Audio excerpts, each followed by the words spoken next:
بیمار پرسی زموږ رشتہ دارو کې بیمار دی گاوند کې بیمار دی ځان خبروا ټیم وباسه ورشه او ورته رستا ته پوس لراغلم دي ډیر لوی اجر دی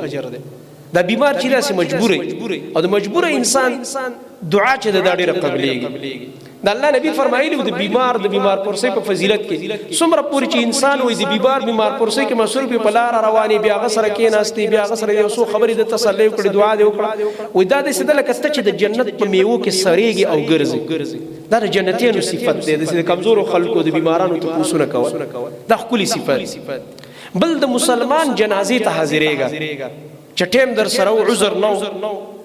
فارغ وي په دې نیت باندې چې دا زموږ یو مسلمان رور یو مسلمان خور دنیا نه رخصت شو په دې نیت باندې الله ته ودرېږم چې زه یو ګناهګار بندم د دې په سفارش کې راغلی وي الله دا بنده وبخه سبب زمړ